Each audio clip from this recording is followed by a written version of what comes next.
Halt! Noticing a guard on the back gates. No doubt would tell us exactly the same thing. Even if we had a prisoner by that name. Now I suggest you turn around and go back the way you came. So, it seems all guards have received the same briefing. But, as I stated, we have come a long way to get here, jumped off a cliff pretty much to get here, and there's no way we're going to head back to Solitude now that we're here. Which only leaves us with one alternative. And that alternative is to enter via brute force. So making the necessary preparations for when things, no doubt, go horribly awry. Elwyn's intention is not to strike the first blow, but simply to brazenly and brashly walk on by, past the guard, to see what reaction he gets. Putting on his strongest armour, the ebony flesh, jewel casted for longer duration, summoning his most mightiest of companions, his Dremora lords, whom is still Fluffy. Yes, Brulina has also the Sanguine Rose, but if you have noticed, have you ever seen her summon a Dremora once Fluffy has been summoned by Elwyn? I don't think so. It is the same person.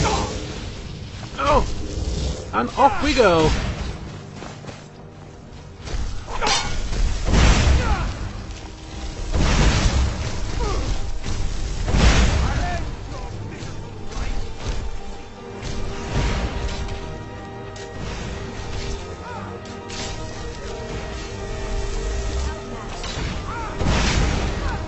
This bit might be a bit painful to watch, folks, because poor Brulina is surrounded right now. And no doubt about to get chopped to high heaven.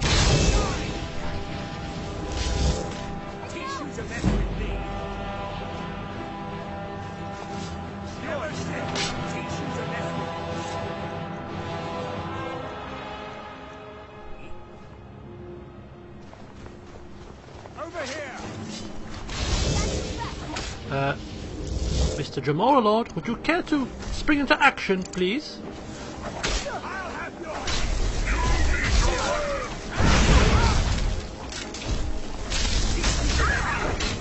Now we're talking.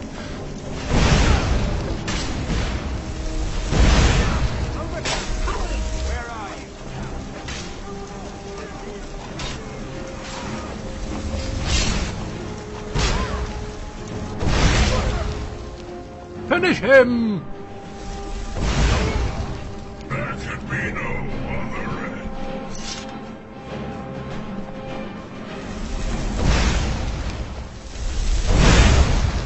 Oh.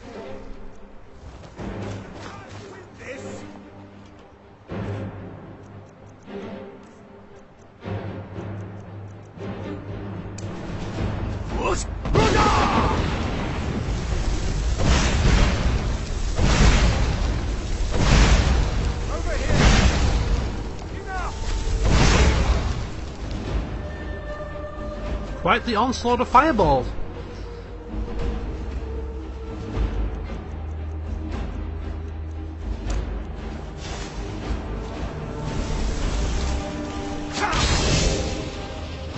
And still we fight on. The battle's not yet over. There's some archers inside.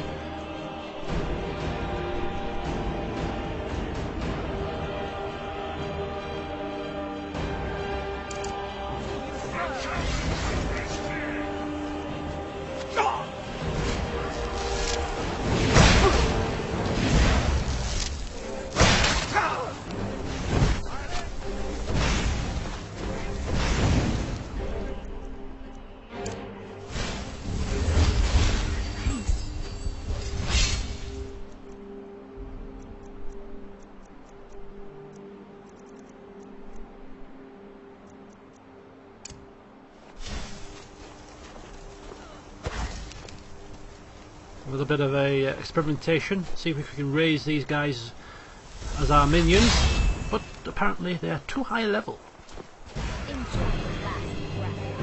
I wasn't sure if I was using the right reanimate spell there.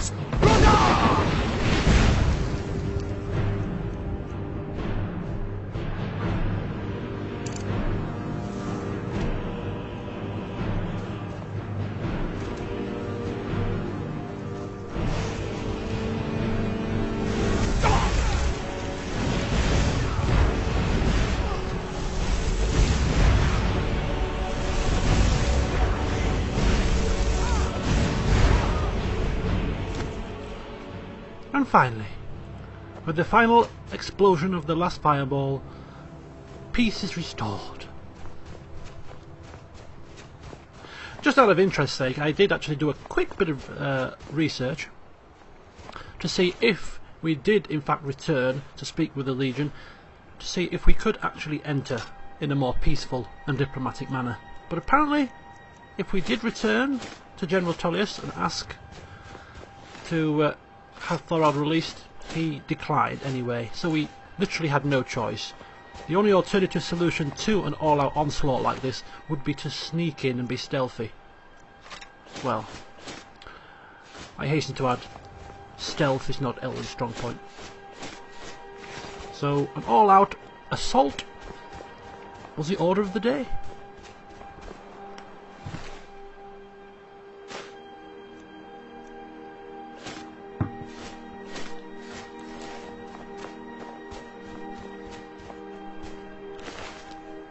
As we now begin ladening ourselves with a whole host of elven armour and glass equipment, we haven't even entered Northwatch Keep proper, and we are already carrying too much to run. I've got your back.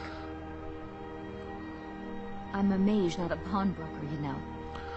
Yes, Berlina, but you will be mage nor pawnbroker by the time you're finished in here. You will be a pack mule. As much as we hate to burden you with such things, when there is so much money to be had, some things have just got to be done. We have 17,420 gold pieces. It is not as if we are extremely poor. We've only just purchased some expert level spells, and therefore it's going to be quite a long while before we are able to purchase the master level spell, so we've got plenty of time to increase our gold supply. So it's not as if we are in desperate need of looting every last thing in sight. I'll follow. But it's, you know, some things, some habits are so difficult to break. I've just about managed to break the habit of having to pick every ingredient that I walk past. As you've noticed in the past few updates, I have become far less prone to picking every single ingredient on the road. I may still pick the odd one now and then, but I think my ingredients barrel back at the College of Winterhold is extremely expansive now, and we have plenty within there to be able to allow us to practice alchemy effectively. Maybe I should take the same line of approach with loot, only taking the extremely lucrative stuff. Lesson to be learned for next time, perhaps. So with the exterior of Northwatch Keep pretty much explored, it only leaves us with one place to go, and that is inside the keep proper, where no doubt more Thalma and a whole host of fighting is to be done before Thorald is finally released.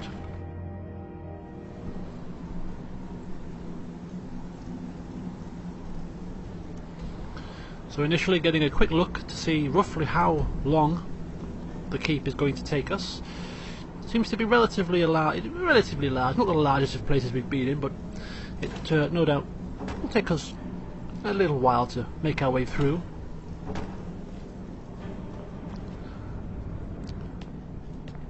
Someone? And voila! We enter, and straight away our summons are required. Summoning Tempestus, and then just sitting back and allowing him to do his business.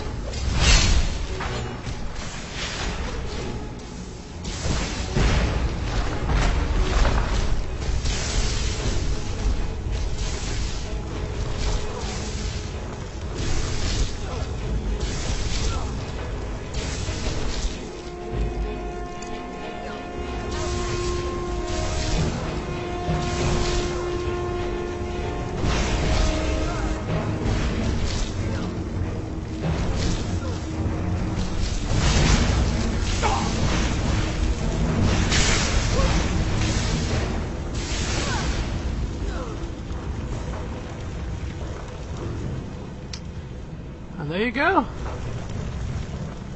Well handled, Tempestus. Well handled indeed. Elwyn not even having to lift a finger, other than the initial summoning. The rest of his minions doing his job nicely.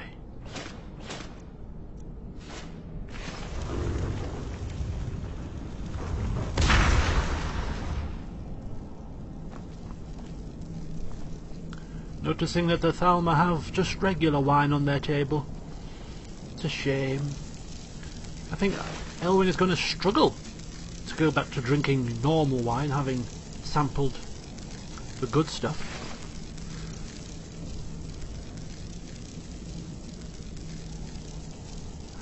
And now the inventory management begins.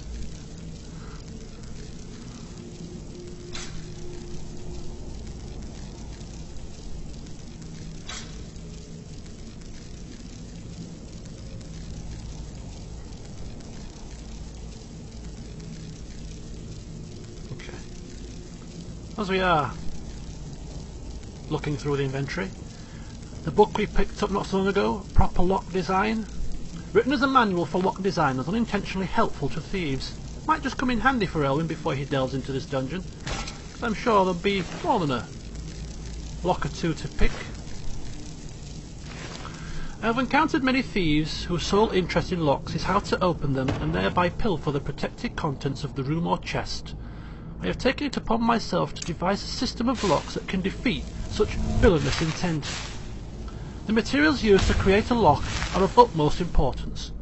Shoddy brass or copper will give way to a well-placed kick, thereby rendering the lock itself useless. I recommend steel over iron when choosing a material. More robust materials tend to be prohibitively expensive and necessitate the door being made of similar metals. I have been chagrined to stumble across the shattered shell of a wooden chest, its dwarven lock intact, and still locked. Once these basics are settled, pay particular attention to the offset of the tumblers. A 7-degree offset to the keyhole will allow a Torque-style key to work smoothly, while at the same time causing numerous headaches for the thief attempting to insert non-torque lockpicks. In similar fashion, the springs of the tumbler should be made by different smiths. Each smith will unknowingly create a spring with different tension than his fellow smiths. This variance will also create difficulties for anyone attempting to pick the lock. As far as manuals go, could have been a bit more helpful, I suppose. But Elwyn did glean a little bit of information from it, which advanced his lockpicking skill ever so slightly. But here's to hoping that he doesn't have to pick too many.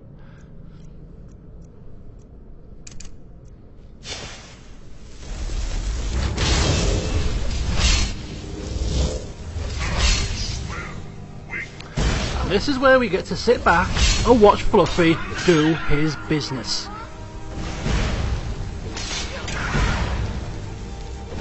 Keep on chopping, lad. Keep on chopping.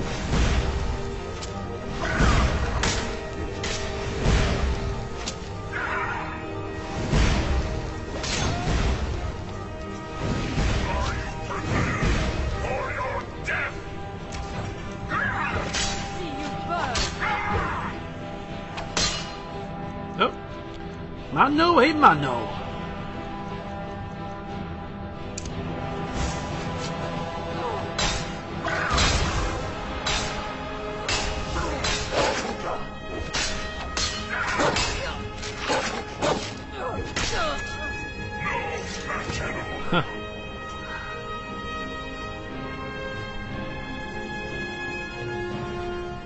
We actually got to see Fluffy's defensive ability there. See how he was blocking the blows from the Thalma there? Just showing us that he's not all about hacking and slashing them to death. He does have some defensive capabilities. Not that he needs it too often.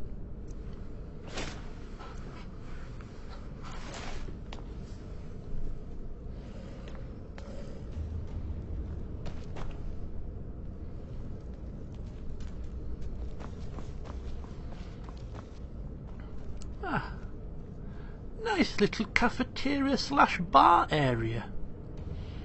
So tempting, in fact, to sit down ourselves and maybe have a spot of lunch before heading off further into the dungeon, into the keep. But then we should really focus on why we're here. As Elwyn picks up yet another book which he has not seen before. Morning Star, Book 1 of 2920. Being sure to take it to add to his collection. Yes, and the reason we are here is for Thorold. He's waited for months, and one would argue of waiting another hour or so whilst we have a spot of lunch wouldn't be too bad. I suppose deep down we should really get a move on.